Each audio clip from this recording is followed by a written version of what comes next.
Hi, it's Shane. C-sharp tuples are awesome. Let me show you something. Hi, this is Shane from Nerd Geeks, and today we're speaking C-sharp language, and we're talking about tuples. So I'm not gonna waste time with all this chit-chatting and all that stuff. I'm gonna get straight to my computer and start giving you a demonstration of tuples. Did you see how my computer went to sleep just now? The lights went down, up. Feels like I'm a wizard. May the force be with you. May the tuples be with you. May the tuples be with you. That's my kid, by the way.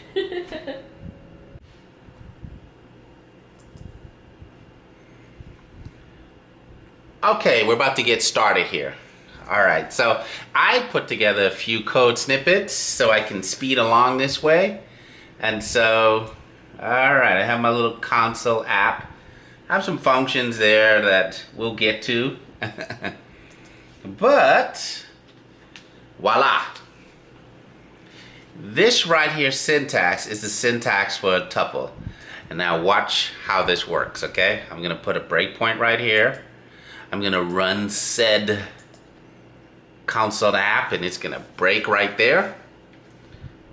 Right? La la la la la. So, this is like a literal tuple right here. So when I hover over these, over the letters right here, here's how a tuple.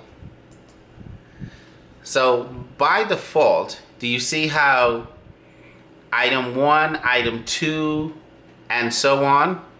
That's how tuples work.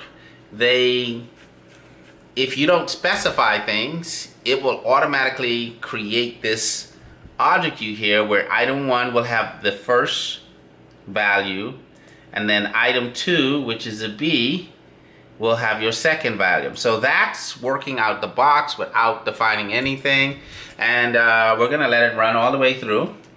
You're gonna see the results, and there you are. The first value is an A, and the second value is a B. How cool is that? All right, more snippets. Gonna try to be quick and demo more. We're just gonna see different syntax. This stuff is all over the internet if you wanna check it out for yourself. And start talking about some of its usefulness. So here's my next thingy thing. Probably wanna put another console line right in here. I'll take the previous one and we'll just mix it up a little bit. So in this case, you can see we define, we give those fields a definition, and check this out. So we're going to use the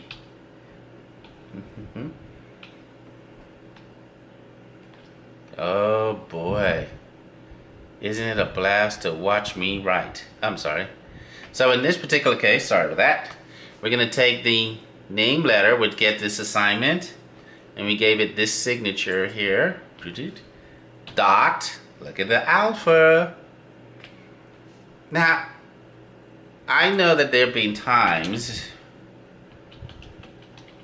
where I've been coding and I wish I could return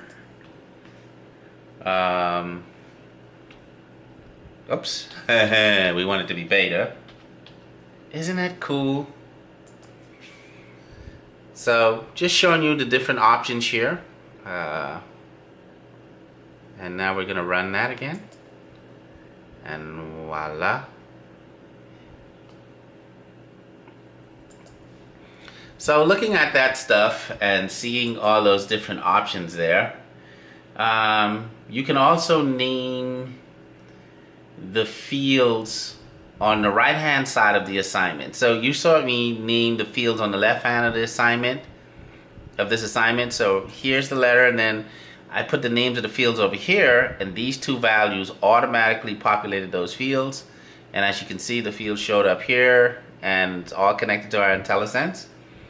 But also, you can also name the fields just looking at your options. Voila.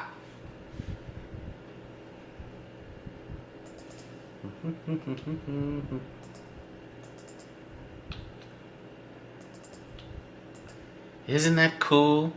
And we'll run it again. Just so you can see your options. Same answer, same results. And so we're speaking C# right now. And of course, we have to, lots of flexibility here.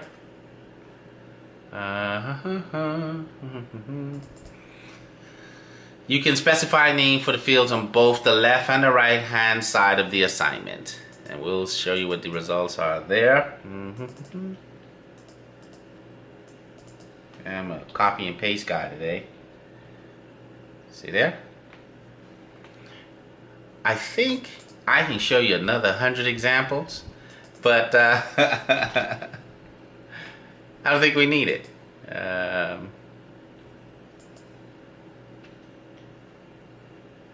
Same results. Awesome. Isn't that great?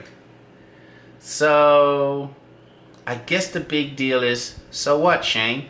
You better not say that. I feel that this sharing of this information is awesome.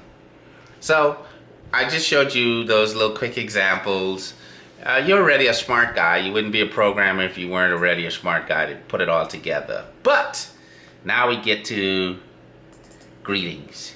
So, those assignments were made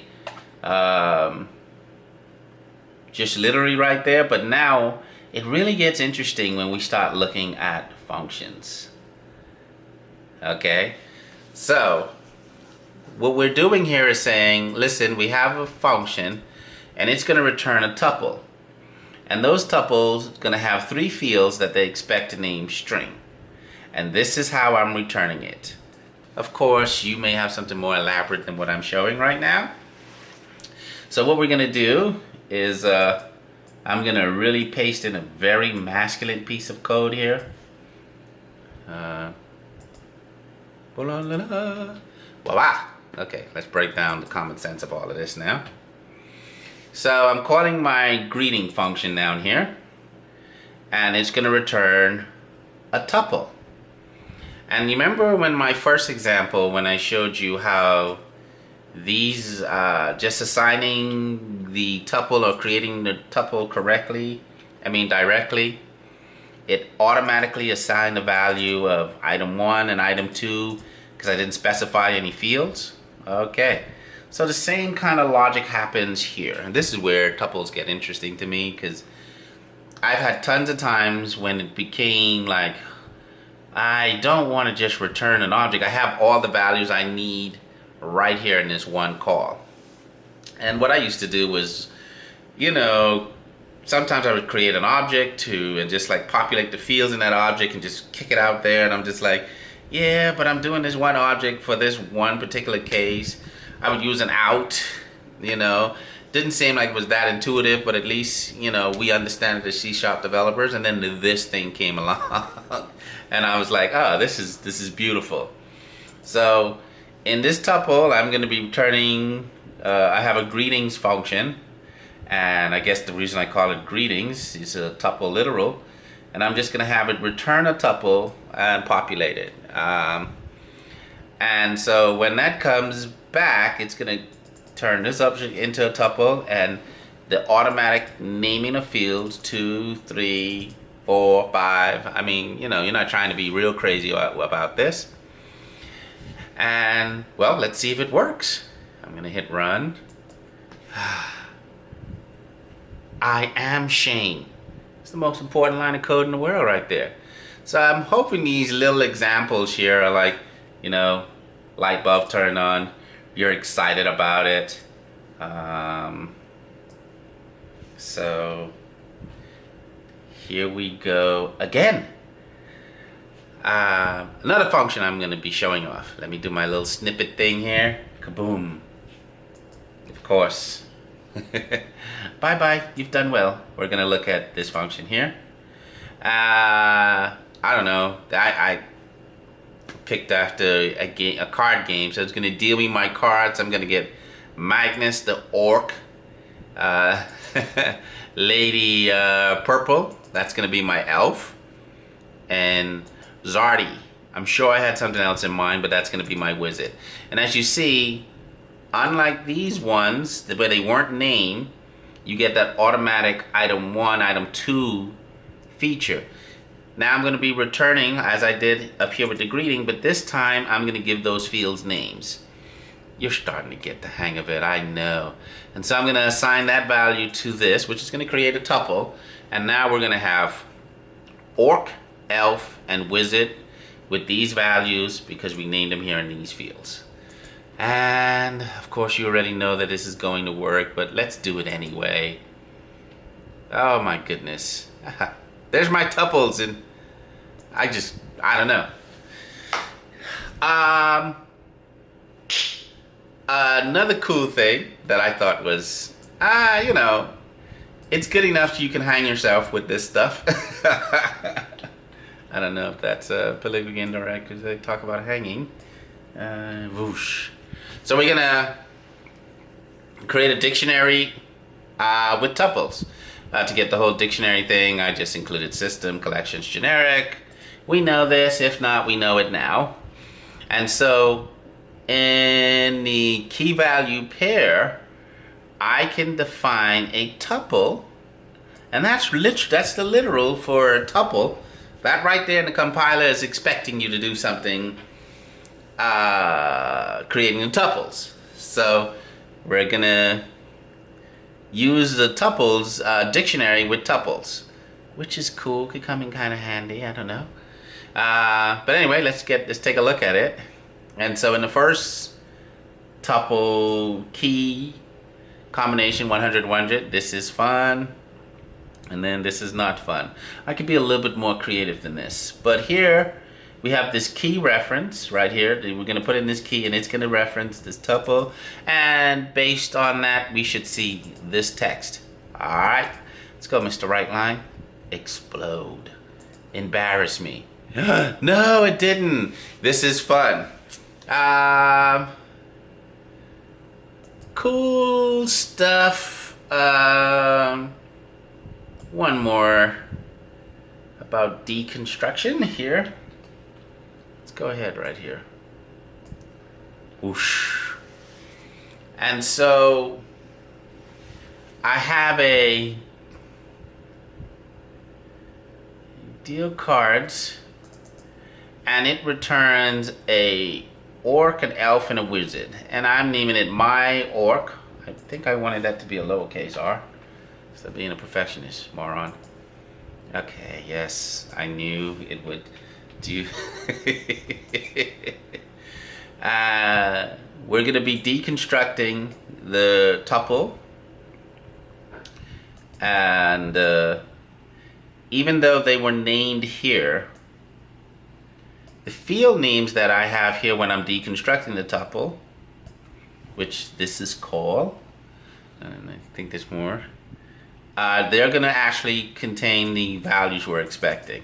That's a right line, right? That has a return at the end, yes. And so we run it again. And there we go, my orc, my elf, and my wizard. I could have put a little bit more effort here.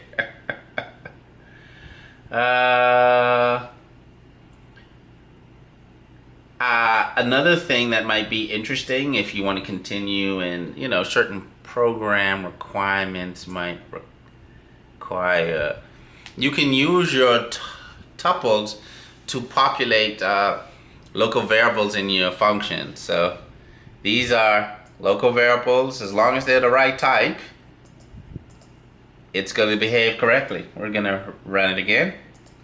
Got the same results. And I'm done doing examples. I really think we got it now. Good job, Shane. Anyway, those are tuples, and I'm sure they'll come in handy whenever you see a business need to use them, and I was glad to share. Thank you. And I just wanted to introduce you to my Nerd House Geeks channel on YouTube.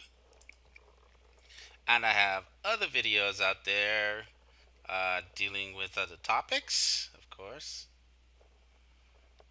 Um, and just stop on by and check me out, subscribe to my channel, and I try to stay busy.